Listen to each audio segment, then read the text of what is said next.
Good morning students. Today we are learn Hindi व्याकरण वर्ण विचार। आज हम हिंदी व्याकरण में वर्ण विचार पढ़ेंगे। ठीक है, तो हम वर्ण किसे कहते हैं? वर्ण किसे कहते हैं? छोटी से छोटी ध्वनि, छोटे से छोटी ध्वनि जिसके टुकड़े ना किए जा सके उसे वर्ण कहते हैं। वह छोटे से छोटी ध्वनि जिसके टुकड़े ना किए जा सके उसे हम वर्ण कहते हैं। ठीक है, अब वर्णमाला किसे कहते हैं? वर्णमाला सभी वर्णों को क्रम से लिखा गया समूह, सभी वर्णों के, जैसे आ से लेकर विज्ञानी तक जब हम छोटा बड़ा लिखते हैं तो उसको सामूहिक रूप से, अगर उनको हम क्रम से लिख दे आ से लेके और विज्ञानी तक, तो उसको सामूहिक रूप से क्या कहते हैं? वर्णमाला। और यदि हमने कोई एक अक्षर लिखा जैसे का, खा, मा, चा, तो वो क्या है? वर्ण है। और अगर हमने सामूहिक रूप से आ से विज्ञानी तक लिखा तो वो क्या है? वर्णमाला। अब स्वर किसे कहते हैं? स्वर किसे कहते हैं? तो हम देखेंगे स्वर किसे कहते हैं।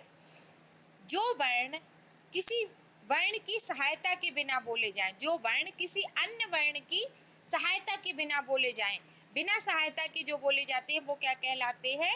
स्वर कहलाते हैं। अब स्वर कितने प्रकार के होते हैं? तो स्वर 3 प्रकार के होते हैं, हास्य स्वर, दीर्घ स्वर और प्लुत स्वर।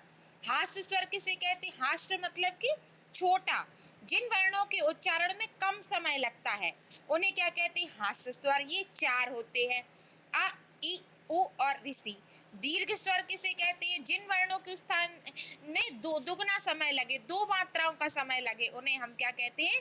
दीर्घ स्वर कहते हैं। आ, ई, उ, ए, आए, ओ और आओ। प्लुत स्वर किसे कहते हैं? जिनमें तीन गुना समय लगे।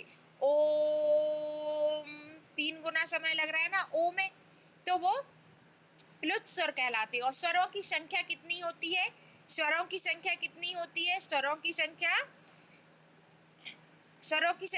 11 होती है। अब है व्यंजन किसे कहते हैं?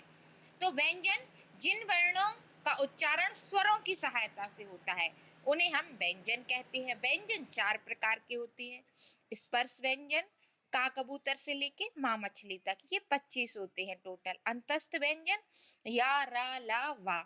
ऊष्म व्यंजन सा और हा। संयुक्त व्यंजन क्षत्रिय, त्रात्रिशूल, विज्ञानी और ऋषि। अब है अनुनासिका किसे कहते हैं? तो जिन स्वरों का उच्चारण करते समय वायु यानी कि हवा नाक तथा मुख दोनों से निकलती है उसे हम अनुनासिका कहते हैं। और इनका चिन्ह क्या होता है? चांद बिंदी। अयोगवाह किसे कहते हैं? अंग और आहा को अयोगवाह, ये ना ही तो स्वर है और ना ये व्यंजन है। अनुस्वार अंग की मात्रा को क्या कहते हैं? हम अंग की मात्रा को हम क्या कहते हैं?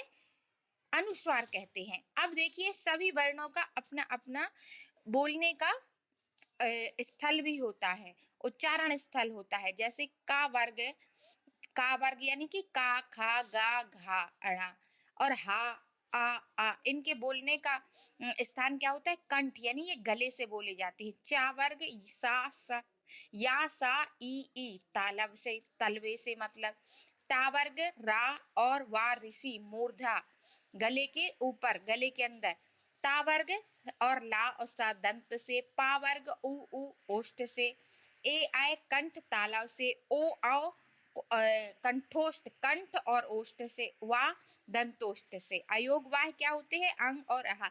ये आपको याद करने पड़ेंगे, ये आपको क्या करने पड़ेंगे? सभी लर्न करने पड़ेंगे, क्योंकि ये आप लर्न करेंगे तभी आपको पता चलेगा कि कौन से वर्ण हम कहाँ से बोलते हैं। तो इनको आप लर्न करिएगा, ठीक है।